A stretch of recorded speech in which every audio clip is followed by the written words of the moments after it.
Hi, YouTube. Happy Halloween.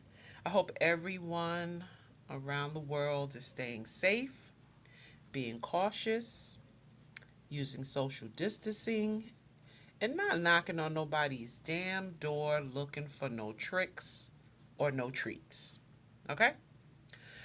Um, I just wanted to do a quick video. I don't know how quick it's going to be, but I just had something on my mind and I just really felt, you know, like discussing it. A lot of people may be able to relate, but I know a lot of people may not. I wanted to discuss a very important topic because you all know I love the kids. I love the kids. The good kids, the bad kids, the little kids, the big kids. I just love all the kids. And children are the future, okay?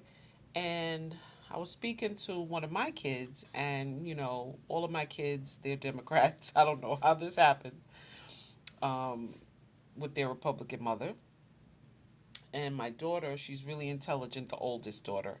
And she's telling me, we need to do this, we need to do that. And, I was listening to what she was saying and taking an account. I was getting a little exhausted. I'm older. But when I sat down and I thought about it, the consensus really is, whether we realize it or not, we have to do a couple of things. A couple of things need to be done, okay? We need to get rid of the old, and I'm not, I don't believe in ageism. People should not be kicked out if they want to stay, they want to play, they still have energy, they want to work. But in some cases, a lot of things need to be revamped, rejuvenated, revised, and refreshed. Some things need to be changed.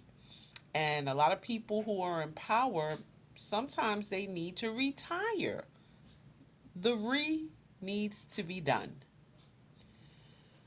We need to get the older people out who have these antiquated ideas about life, laws, and we need to get new, fresh energy and blood so we could keep this engine moving.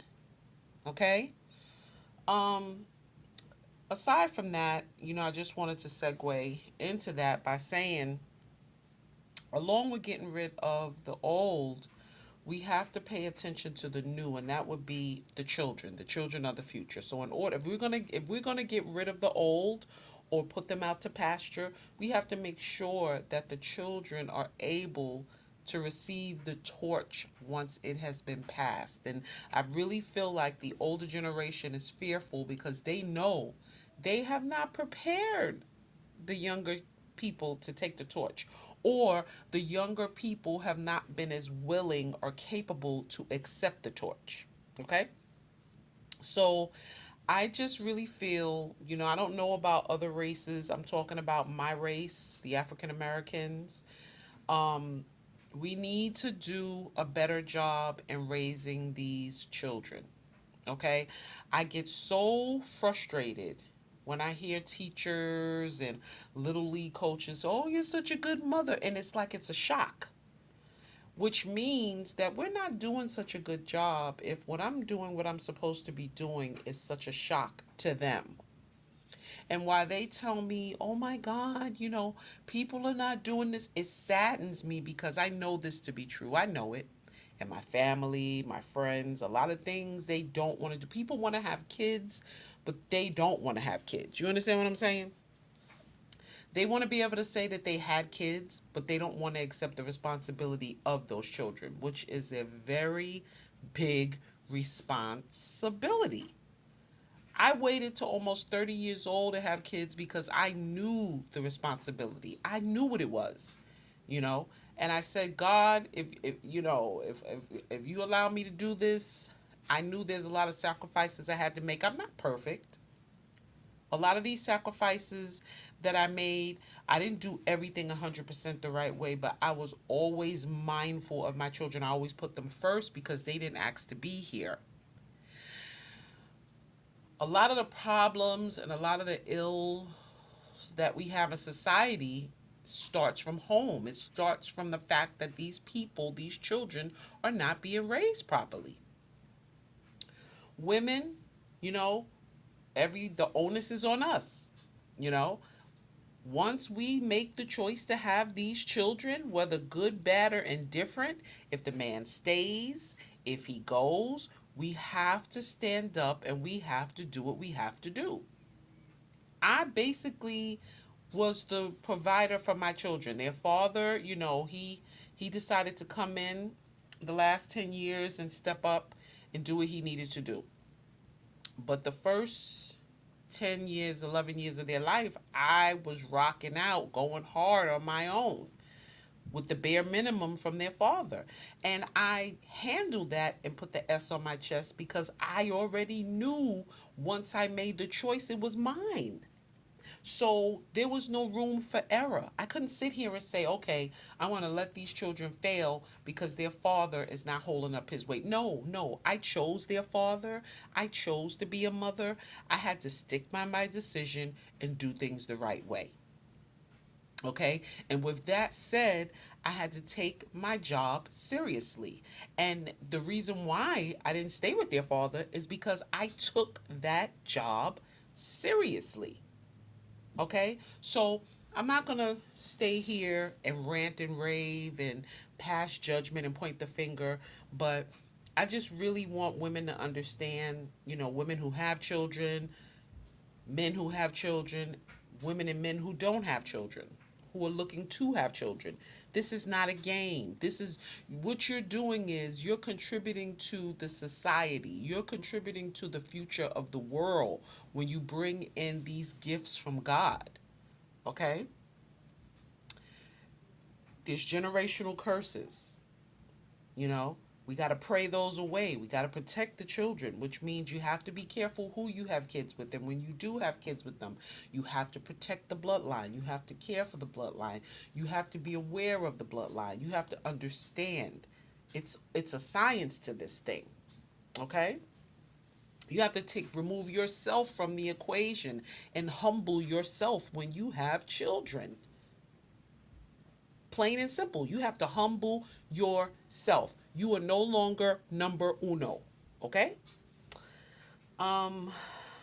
Which means it's not about you. And that's why a lot of relationships don't work because the person who does not understand this, they take the children, they resent them. They resent the children. They resent them. They don't want to hear that they are no longer number one. And those are usually the parent that does not want to do the right thing. Okay? Don't live through your children. Please, they're individuals. Let them have their own individual likes, dislikes, their personalities, their own ideas. You have to let them thrive. You cannot expect them to be like you. You cannot expect them to be like their siblings. Every child is different. I have 3 of them. They're all different. Same mother, same father, all different. You cannot use your feelings that you have towards the parent against the child. Hence 50 cents. He's a prime example. Don't be that parent. Don't be that parent.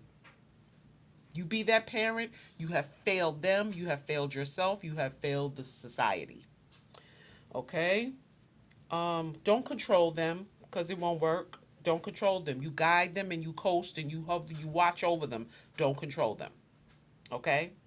You just have to have trust and faith that whatever you instilled in them, they took in, and whatever they didn't take in, they add in. Just make sure you're there to help them when needed. You ask them, hey, is everything okay? You do a check-in. You do a check-in. Always compliment them. Always tell them how much you love them and you appreciate them and how proud of them you are. Everybody needs that. I don't care what anybody says. Everybody needs that confirmation that they're doing a good job and that somebody notices and somebody cares that they do. Don't just point out what they do wrong, point out the good things they do. Everybody needs that encouragement to know that they're doing it for a reason. And this also comes with complimenting your spouse, your significant other, the other parent whatever they're doing. You let them know you appreciate whatever it is they bring to the table. My kid's father, he is a pain in my behind. But whatever he does do, I try to let him know that it's appreciated, even though a lot of times he doesn't let me know the same. But I don't pay him any mind. I'm more mature than he is. And I'm the bigger person in this situation. So I just have to keep the train moving. I'm the one in control. So I'm the conductor. I got to keep the train moving. The passengers are in the back. They get unruly. I gather them. I keep my eyes on the road. Okay? Um, and that's basically it. I just want to give parents encouragement and enjoy the rest of your Halloween. Bye bye.